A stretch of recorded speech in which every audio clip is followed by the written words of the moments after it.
few years ago, I noticed something about my own behavior that made me uncomfortable. From the moment I woke up to the time I went to bed, my life revolved around screens. The first thing I reached for in the morning?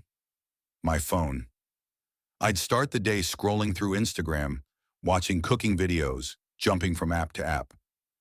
Then while making breakfast, I had my iPad propped up next to the stove. Work meant moving to yet another screen, surrounded by even more screens. My smartwatch kept buzzing, tapping, and beeping, constantly pulling my attention away.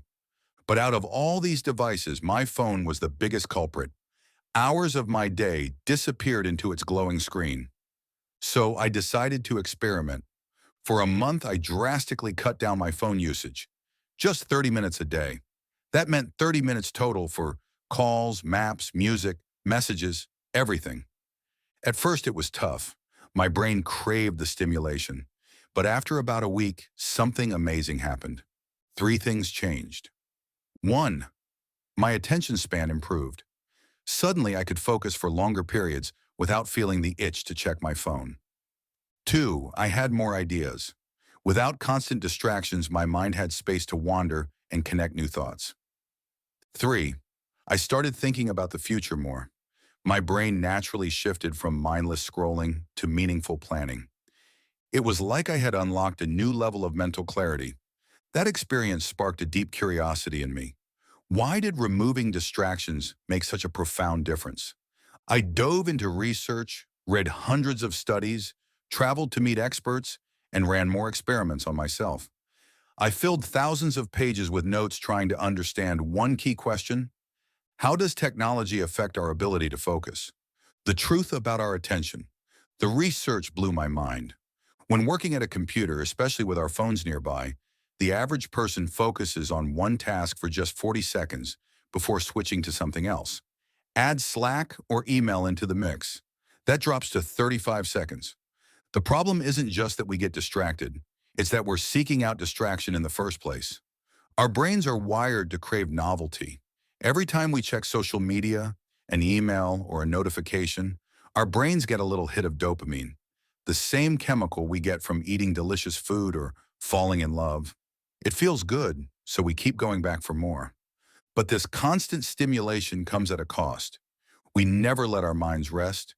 We don't give ourselves the space to think, to create, to imagine. So I ask myself, what if I took this even further?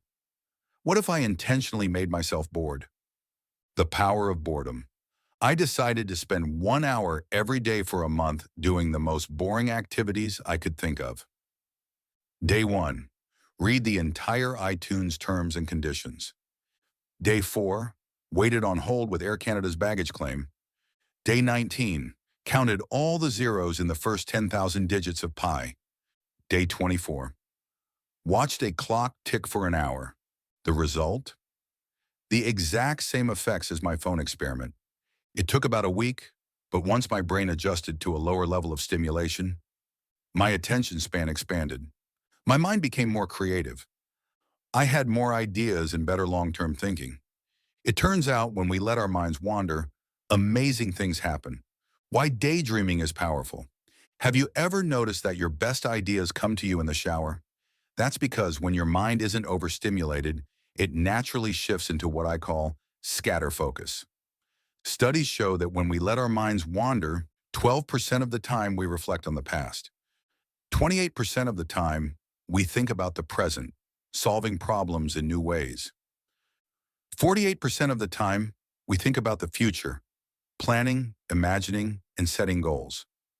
This is why people come up with brilliant ideas while doing simple tasks, taking a walk, doing the dishes, or even knitting. One of my personal favorites. How to reclaim your focus.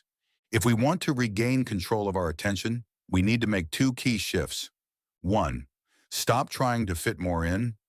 We don't need more hustle. We need more space. Just like traffic moves better with more space between cars, our minds work better when we create space to think. 2. Understand that distraction isn't the problem. It's a symptom of an overstimulated brain. If we lower our stimulation, we naturally become more focused. So here's my challenge for you. For the next 2 weeks, try this.